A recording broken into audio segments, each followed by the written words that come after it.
You know, God wants you healthy. I believe in healing, in divine healing, of course, and I go to the world and travel and preach the gospel and J'ai grandi dans le mouvement Parole de foi, dans l'évangile de prospérité. Je travaillais pour mon oncle, Benny Hinn, qui est un célèbre guérisseur religieux et qui est assez connu. Quand je travaillais avec ma famille, j'étais un receveur. Et donc mon travail était d'avoir une bonne allure en costume et d'être sur scène quand on priait pour les gens. Mais à chaque croisade, à ce moment-là, je pensais que c'était bien réel. Que les gens étaient vraiment touchés, que mon oncle était oint. Je levais les mains, je parlais en langue. Et je priais dans l'esprit, priant que Dieu les touche, qu'il les remplisse, qu'il les guérisse, etc. Jesus be the praise. Aujourd'hui, je n'ai aucune position qui soit en accord avec ma famille, avec la théologie parole de foi ou l'évangile de la prospérité. Et la raison pour cela est que j'en suis venu à comprendre le véritable évangile. J'étais le bienfaiteur de la théologie que nous enseignons, qui principalement fait de Jésus votre génie, magique dans un sens. Et si vous le frottez de la bonne manière, si vous faites toutes les bonnes choses, il vous bénira. Vous aurez tout ce que vous voulez.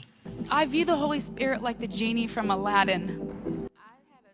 Alors que je terminais le lycée, tout ce que je voulais, c'était de jouer au baseball. Bien sûr, étant un gamin de parole de foi, je pensais, si tu veux vraiment que Dieu te bénisse, tu dois faire quelque chose pour lui. Et donc, j'ai semé une graine avant même d'aller à l'université, après avoir terminé le lycée. Et la semence que j'ai semée était de travailler pour mon oncle Benny. J'allais servir le Saint-Homme, j'allais être dans son équipe de ministère, j'allais mettre Dieu en priorité. Parce que j'ai des rêves, j'ai de l'argent à gagner, j'ai des maisons à acheter, j'ai le baseball que je veux jouer. God Almighty is about to give you the desires of your heart. Jusqu'à mon avant-dernière année de fac, et j'ai un coach qui est un coach qui forme des disciples. C'est un homme merveilleux. Son but principal était de nous développer en tant qu'hommes et en tant qu'hommes chrétiens. Et donc, un jour avant une partie, il se tient là et dit « Messieurs, Dieu est souverain. Ne vous inquiétez pas pour les recruteurs dans les gradins. Ne vous inquiétez pas de tout ce que l'avenir vous réserve. Dieu est souverain. » Et là, il cite un proverbe célèbre qui dit « Le cœur du roi est comme de l'eau, dans la main de l'Éternel. Il l'oriente comme il le désire. » Il dit « Dieu contrôle les rois, Dieu contrôle votre avenir, Dieu contrôle les recruteurs. Il est souverain, ne vous inquiétez pas pour ça. » Et en tant que gamin de parole de foi et de la prospérité, dans ma tête, je me suis dit comment puis-je me mettre du bon côté de la souveraineté ? J'ai besoin que ce truc de la souveraineté marche pour moi. Mais cela a été une semence massive qui fut plantée dans ma vie parce que c'était le contraire de tout ce qu'on m'avait appris.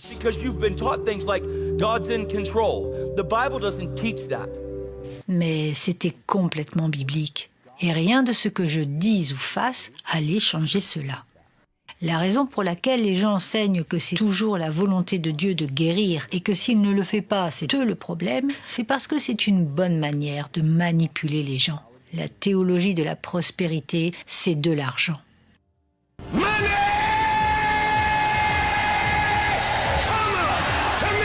Jesus is the banker. Jesus said, lay up for yourself treasure in heaven. We took our little magic religious pencil and put right in there, and you can't touch it till you get here. You have treasure in heaven? He didn't say you couldn't get it out. 2 Pierre chapitre 2. Pierre le dit sans détour, dans leur cupidité. Ils, c'est-à-dire les faux enseignants, vous exploiteront. Et c'est ce que je faisais. You fly in a private plane. Yes, I do. You're staying right now in one of the fanciest hotels in New York Yes, City. I am. You wear Nice very clothes. nice clothing. J'avais des maillots de corps de marque Versace et je portais une montre Breitling qui valait $10 000. Et je pouvais avoir tout ce que je voulais. So, do you not have any misgivings about that? No. Et la honte que j'ai ressentie ces dernières années, alors que j'en suis sortie, a été immense. J'ai eu des voitures qui vont de la BMW à la Mercedes. Mais ma voiture préférée était un Hummer noir. C'était un H2. J'avais juste 21 ans. Il y avait des télés dedans, l'option chrome, des grandes jantes de 22 pouces. Le paiement de ma voiture était de $1000 par mois, juste parce que nous en avions les moyens. I'm going to ask many of you tonight to sow $1,000 in faith expecting property. Notre maison avait plus de 900 mètres carrés, celle qui est au nord. Notre deuxième maison en Californie du Sud était une maison de 2 millions de dollars qui surplombe l'océan. J'ai volé en G4, en G5. Nous avons mangé les meilleurs repas dans les meilleurs restaurants. Nous sommes restés dans des hôtels qui allaient jusqu'à 20 000 dollars par nuit. Il y en avait un au Moyen-Orient, à Dubaï, appelé Burj Al Arab, et c'est l'hôtel qui a la forme d'une voile.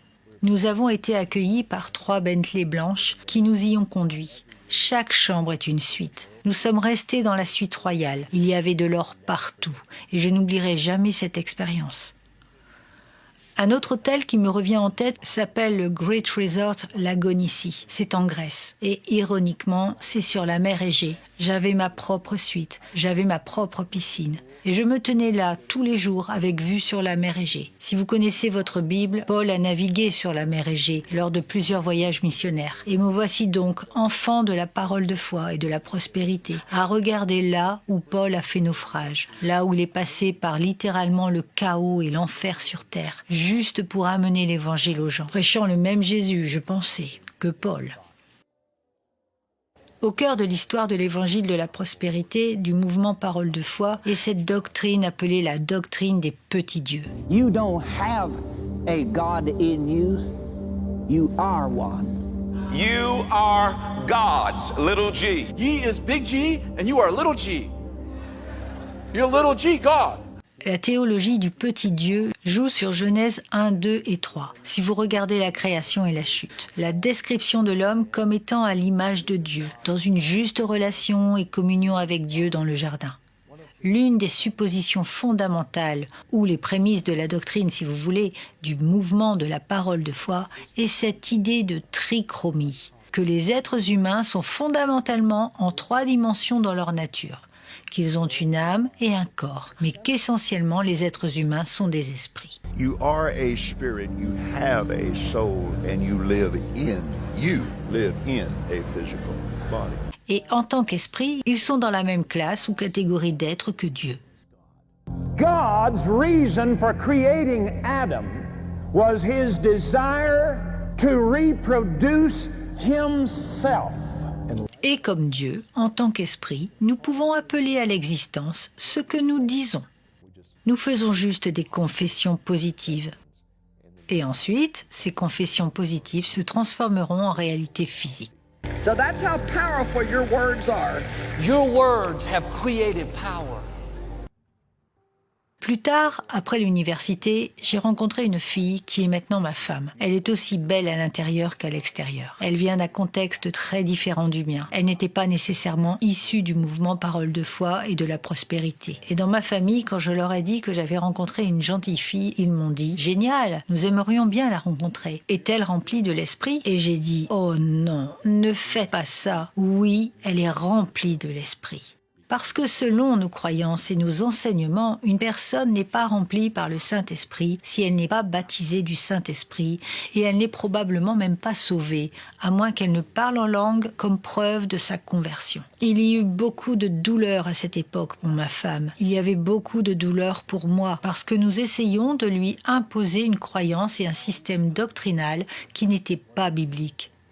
Et un jour, alors que ma femme était juste désemparée jusqu'aux larmes, nous nous sommes tournés vers 1 Corinthiens 12, 30, et cela est presque sorti de la page. Quand Paul dit « Tous ne parlent pas en langue, n'est-ce pas ?» Et voilà, ce n'est pas un élément essentiel et nous n'avons pas tous besoin de parler en langue comme preuve du salut. Nous avons tous le Saint-Esprit à la conversion. Il n'y a pas de citoyens de 2e classe en Christ. Il n'y a pas ceux qui sont en première classe et ceux qui sont en classe économique. Nous avons tous le Saint-Esprit. D'autres études ont fait que les dominos des autres fausses croyances ont continué à tomber. Aujourd'hui, nous sommes à un stade où beaucoup des acteurs principaux du mouvement Parole de foi, où des guérisseurs religieux se font vieux. Des gens comme mon oncle Bénin, des gens comme Kenneth Copeland et d'autres, ils prennent de l'âge. Et donc, ce que nous constatons, c'est la transmission du flambeau. Un passage de témoin à des hommes comme Todd White et d'autres qui montent dans les rangs. My brother, my sister, be careful if you raise your voice against the man of God. Even if that man of God is wicked, sickness will come on you.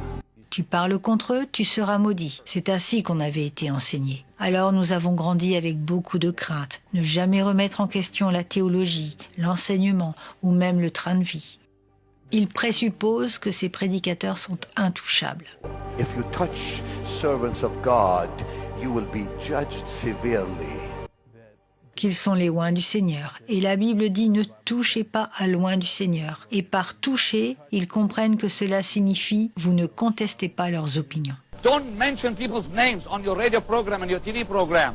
L'héritage de la théologie de la parole de foi remonte jusqu'à un homme nommé E.W. Kenyon dans les années 1800. Kenyon était, pour faire simple, un baptiste charismatique. Il fut enseigné par A.G. Gordon et d'autres croyants évangéliques dans la doctrine de la guérison par la foi. C'est lui qui a vraiment été le pionnier des idées qui ont été reprises par Kenneth Hagin, puis plus tard par Kenneth Copeland, dans ce que nous appelons le mouvement de la parole de foi. Les prédicateurs modernes de l'évangile de la prospérité comme Joel Osteen, Joseph Prince, Joyce Meyer, Benny Hinn ont été fortement influencés par Kenneth Copeland. Kenneth Copeland a maîtrisé sa théologie de la parole de foi et son métier de prédicateur professionnel en écoutant les enseignements de Kenneth Hagin, le père du mouvement parole de foi de l'évangile de prospérité. L'un des prédicateurs actuels les plus connus dans le mouvement de parole de foi, c'est Bill Johnson de l'église Bethel. I am getting to love Bill Johnson big time. Ils ont lancé le ministère Jesus Culture et ils sont très populaires. Et ils chantent des chants à la mélodie très agréable. Mais les gens ne savent peut-être pas qu'à la page 29 de son livre « Quand le ciel envahit la terre », Bill Johnson écrit en termes très clairs. Il, c'est-à-dire Jésus, a accompli ses miracles, ses signes et ses prodiges comme un homme en parfaite communion avec Dieu. Et puis il est dit, pas en tant que Dieu. S'il avait accompli ses miracles parce qu'il était Dieu, alors il serait inaccessible pour nous. C'est pourquoi, comme il les a accompli en tant qu'homme, je suis responsable de poursuivre ce style de vie. Pourquoi est-ce si important de comprendre la divinité du Christ? Parce que si nous comprenons la divinité de Christ de manière erronée, nous comprenons l'Évangile de manière erronée. Et si notre foi se trouve dans un Jésus qui n'était pas vraiment Dieu, dans toute cette œuvre jusqu'à la croix, alors comment pourrait-il avoir été le sacrifice sans péché et acceptable qui aurait porté nos péchés sur la croix? Il ne peut pas l'être. C'est pourquoi c'est hérétique. They can represent the Father without miracles. Do not understand the Father. To think that I could adequately display the love of God without power is absolute nonsense. It is absolute insult to the gospel. Beaucoup de guérisseurs religieux aujourd'hui disent que si vous n'avez pas de signes et de miracles qui accompagnent votre enseignement de l'Évangile, alors vous n'avez pas le vrai pouvoir. Dans tous les sens du terme, je dirais que Todd White est autant un magicien qu'il prétend être un homme de Dieu. Des hommes comme Todd White prêchent un évangile qui est centré sur l'amour. Le problème, c'est qu'il ne s'agit pas de l'amour biblique. L'amour biblique confronte le péché. Certaines des questions que je me posais en grandissant lorsque j'étais dans les croisades de guérison avec mon oncle ou mon père étaient: si nous avons ces dons de guérison et nous pouvons faire cela pour les gens, pourquoi n'allons-nous pas dans les hôpitaux? Pourquoi ne pouvons-nous pas aller à mon école? Pourquoi ne pouvons-nous pas aller à la maison de mon ami et guérir ce camarade de classe de son cancer? Pourquoi ne pouvons-nous pas faire ce que nous disons que nous faisons? Pourquoi avons-nous besoin de musique? C'est dur de dormir la nuit quand il y a des bébés mourants amenés par leur mère aux réunions de croisade parce que ton oncle pourrait les guérir. Et ils ont donné leur meilleure offrande, mais ils retournent à la maison malades. C'est dur de dormir la nuit quand vous voyez des femmes dans un fauteuil roulant qui portent leur enfant et votre famille leur promet la santé et l'espoir et vous ne pouvez pas les leur donner. Mais vous prenez par contre leur offrande et allez vivre dans le luxe avec. C'est dur. Ce n'est pas difficile de défendre la vérité, mais c'est dur de vivre dans le mensonge. Ashamed of prosperity, nor will we apologize for prosperity, because it is the promise of our Heavenly Father who owns the cattle on 1,000 hills. L'une des parties les plus douloureuses de la défense de la vérité, ce sont les pertes qui peuvent survenir dans les relations. Une chose que je n'ai jamais cherché à faire, c'est de détruire ma famille. Ceci n'est pas ma campagne de diffamation contre mon oncle. Ma famille est la famille la plus aimante, les gens les plus gentils, ils sont affectueux. Mon père m'a toujours dit qu'il était fier de moi. Ma mère m'a toujours dit qu'elle m'aimait. Mes sœurs sont des femmes formidables. J'aime ma famille. Mais la réalité, c'est que j'aime Jésus encore plus. Et donc de maintenir la vérité à un prix. Et cela signifie que des relations seront brisées, parce que je ne supporte pas la tromperie et que je ne peux pas fermer les yeux sur ce qui blesse beaucoup de gens. L'une des choses à laquelle le mouvement de la parole de foi s'oppose, c'est la souffrance, et que la volonté de Dieu n'a rien à voir avec la souffrance. I refuse to create a theology that allows for sickness. C'est toujours la volonté de Dieu de guérir chacun. Il n'a pas fallu longtemps avant que je sois pasteur d'une église en Californie et que le pasteur me fasse prêcher. C'était la première fois que je prêchais. Et il me dit de prêcher sur le texte de Jean 5. C'était mon tour. C'est ainsi que fonctionnait la rotation. Jean chapitre 5, la guérison à la piscine de Bethesda. Il y a quelque chose qui est ressorti de ce passage que j'ai lu dans un commentaire. Et ça disait, le plus cruel des mensonges de la part des guérisseurs religieux aujourd'hui, c'est de dire que si vous avez juste assez de foi, Jésus vous guérira. Et je pensais, que s'est-il juste passé? Dans ce passage de Jean 5, Jésus a guéri un homme qui ne savait même pas qui il était, sans parler d'avoir eu assez de foi. Jésus le guérit instantanément, ce que je n'ai jamais vu faire en grandissant. Et il guérit l'homme au milieu d'une foule de malades. Et c'était exactement à l'opposé de ce avec quoi j'avais grandi. Dans les cercles de guérison par la foi, tout d'abord, la foi est tout. Faith is so important to miracles. Et maintenant, ce passage biblique nous montre que Jésus a guéri le gars qui ne savait même pas qui il était. Vous n'avez pas besoin d'avoir assez de foi. Dieu est souverain dans la guérison. Et il y avait ce mot à nouveau dont je me rappelais de mon temps à la fac. Ce n'est pas d'une grande foi dont nous avons besoin, mais d'une petite foi en un grand Dieu.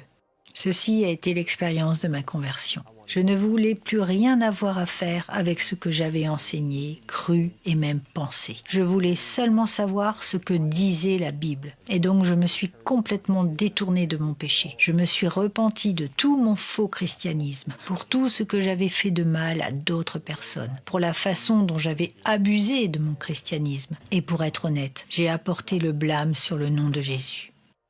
On ne peut pas transformer Jésus ou son ministère de guérison en une formule, mais c'est exactement ce que les faux guérisseurs religieux font aujourd'hui. Nous devons souffrir de la bonne manière, servir fidèlement et nous sacrifier pour l'Évangile.